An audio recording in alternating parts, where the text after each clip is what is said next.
We are back at BigLeaguePolitics.com, broadcasting to you as always from a secure location. The recount madness in the 2018 election continues, including in Debbie Wasserman Schultz's district.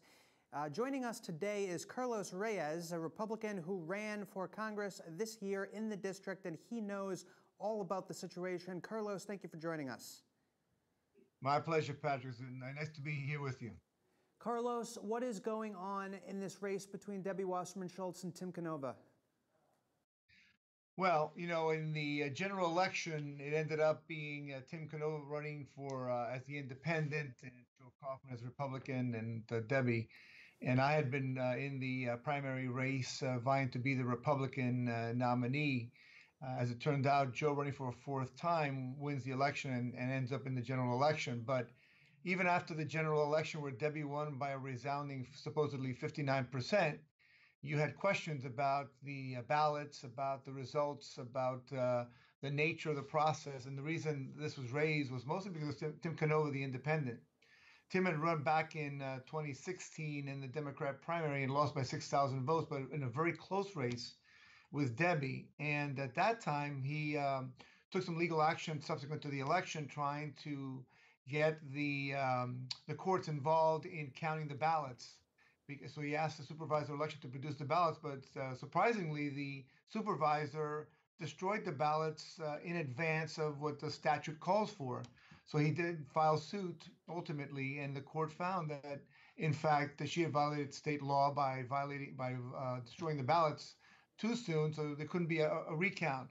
This go around, he runs in the Democrat primary in 2018, and after not getting traction, because he was the Bernie candidate in 2016, right, after not getting traction and money, he decides to jump out and become the independent. So during the election season, for the most part, we had Tim out there as the independent that would eventually be in the general election, and the other party candidates, both Democrat and Republican, vying for the nomination. And so when the results turned out that despite all of the, I'll call it collateral information, semi-detailed polls, I'll say, that showed first it was supposedly Canova and Wasserman Schultz neck and neck. Later on, Kaufman, the Republican, put out a poll that said that he was neck and neck. Well, it turns out that neither one, according to the results. Debbie won with a resounding 59%. Kaufman had something in the low 30s. And surprisingly, Canova had 5%. Now, this didn't make any sense because dramatically, the difference, the dramatic results between 2016 and 2018 for Canova really raised a lot of questions. Questions about the machines, the very nature of the supervisor of elections and what's been happening down in Broward, which obviously became a national issue soon thereafter as we started to question not only the fact that there was a close election and the recounts and the 83,000 votes showing up later on after our general statewide election, you started questioning about what was going on there. What were the machine recounts, the absentee ballots, a myriad of things that just made a circus of it all. And actually, Tim Canova is the first one that even after the primary said, you know what, hey, Reyes, you were gypped. You need to inquire about this. You need to look into this because my theory is that they've been rigging the electronic machines, because even in my lawsuit, when I asked to see the equipment, they told me, look, I can't, you can't see it because it's proprietary. A private company owns it and it's proprietary. Now, Carlos, so, are you really questioning the integrity of boxes of ballots being moved through the Fort Lauderdale airport in Avis rent-a-cars in the middle of the night? Come on. I am so glad you brought that up because, I mean, Tim, I'll give him credit again at the video. Tim and others, I mean, caught this and brought it to the forefront, as in the nature of the chain of custody issues that are so critical to any normal, routine legal matter. And here you're talking about the sacrosanct right to vote and ballots just seemingly appearing out of nowhere, being carried around in blue bags in the back of trunks and cars, and just the kind of circus that evolved in Broward County really put a stain on the whole process down here. It was absolutely incredible. And if not for the independent media, you know, the Democrats actually probably would have gotten away with it in both Florida and Georgia this year, just the ridiculous things that they did. Now, Carlos, talk to me about Debbie Wasserman Schultz, because she's going back to Congress, but she has some big problems. And in fact, the very day that her Imran Awan, IT guy, gave over the laptop, his laptop, to the federal investigators by leaving it at the Capitol. That very day, she had all these liens, right, including a lien on a motorcycle. She immediately paid off all of these bank loans. Okay. They mysteriously disappeared. Sure. So do you know of Debbie Wasserman Schultz, like Easy Rider, driving a motorcycle around? Why did she have this bank loan on a motorcycle? It's hard to say exactly what are the shenanigans that went on behind the scenes, but there's no doubt that when you start looking at this, it doesn't pass the smell test. Yes, her husband's a banker. Yes, she's been in Congress many years. Yes, there's a lot of value of being an incumbent that's, I guess, benefits you, but in particular when you're in South Florida, and in particular Broward County, where the overwhelming numbers are in the Democrats' favor.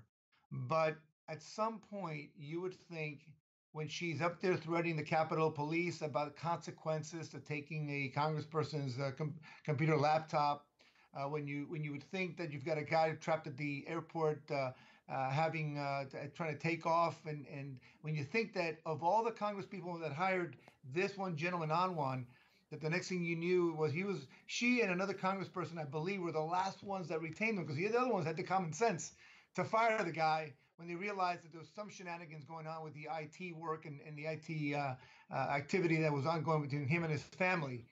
But Debbie has gotten every pass that you can imagine.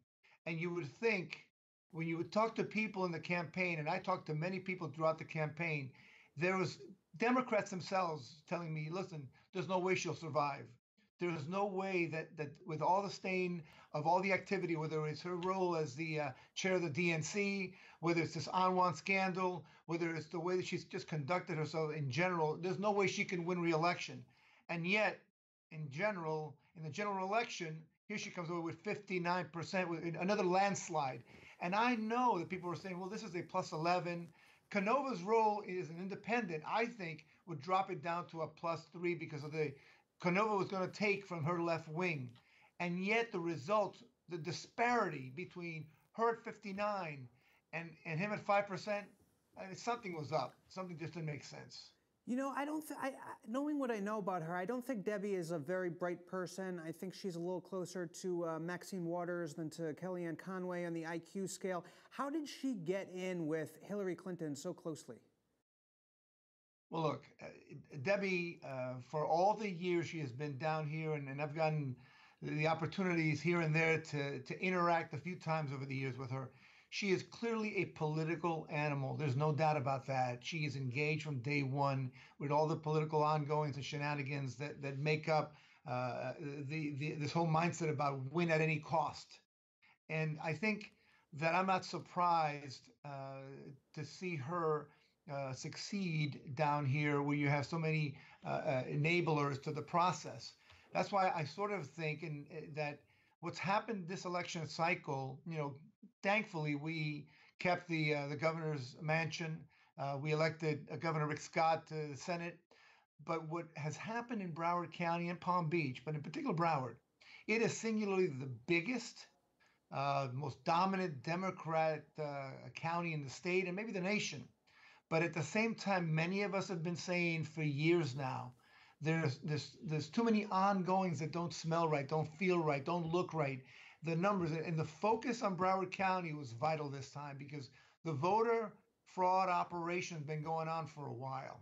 Yep. And this election highlighted the disparity in these numbers when everything else tells you it couldn't be that far apart. You couldn't have that kind of dichotomy. When you have the opportunity, as in this case, to have 80,000 votes show up out of nowhere.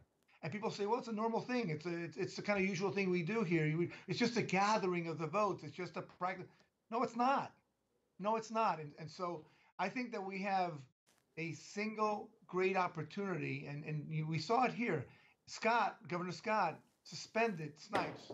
I'm not sure if you know, but Snipes supposedly resigned. She sent a letter of resignation, which she has since rescinded. But Governor Scott stepped up and has suspended her. And now Election Supervisor Snipes is backing off and deciding to rescind it. There's going to be a battle about this. But now is the time for people of goodwill from both sides of the aisle. Because, listen, I don't mind losing an election, but I want it to be fair. I want it to be transparent. I want it to be honest. And I think that's the biggest issue. People that are challenging this are the ones that are challenging the voter fraud operation that's been going on too damn long. And finally, we're going to focus light on this and bring attention to it. Yeah, and in fact, we have a hot story up on Big League Politics where we publish the actual instant reports from Broward County and photos of the election fraud, including the fact that people who had already voted, according to the machines, were given provisional ballots to vote again. And this happened under Brenda Snipes' supervision. Now, and by the way, the Department of Homeland Security and the Director of National Intelligence is looking into this. Carlos, where do you see this going? I mean, is Canova's challenge going to work? Are the votes actually going to be counted properly? You know, it is such a difficult task to resurrect. I'm not sure that where that's headed, but I will say this: it's important because 2020 is around the corner, and what we do today is going to be meaningful and impactful for 2020, if nothing else. The fact of the matter is that the focus is not only on the absentee ballots and what showed up, and Tim has been hot on the trail on this, but in particular, Tim has raised this issue and he brought it to my attention. I certainly supported him. In fact, I'm not sure if I mentioned this, but I wrote an editorial that came out in the Sun Sentinel talking about my own race and saying that I was demanding a recount. At this point in the primary, I said, I want a recount. The fact is that the key issue that we're concerned about is these electronic machines, the vote counting machines, and whether the algorithms in these machines are something that are played with. Tim's commentary to me has been, and I appreciate it, which is how they weight a vote. A Democrat vote is weighted so much, a Republican so much, and so in the end, you can have less Democrat voters voting and yet winning races. These are things that we all rely. One vote, one voter, one vote, and that's it.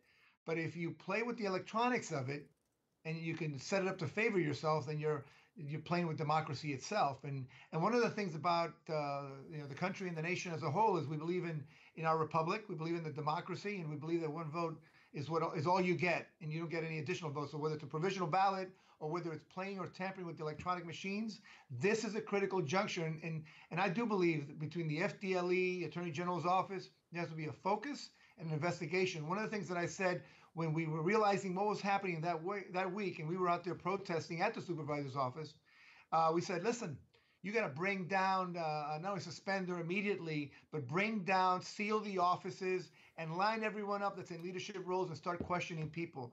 Find out who did what, when, and where, because those people will start talking about what they were doing in order to guarantee a result. And if we do clean up this process, perhaps a Republican can defeat Debbie Wasserman Schultz in 2020. Carlos Reyes, are you running again? Well, I haven't made a commitment yet, but I've told all my friends, listen, I'm very committed to democracy. I'm committed to changing this seat if we can. We need a better representative, someone that actually cares about the community. As I've told people, I'm not running for an office, or at least in 2018, I wasn't running for an office. I already have a career. I don't need another career. But I do believe in this country. I believe in the state of Florida and our community in the South Florida area. And I wanted to see people with common sense talking about the things that make a difference for the long term, not just for today. Carlos Reyes, keep on keeping on, and thank you for joining us, my friend. Patrick, thanks very much. Appreciate it. Thank you.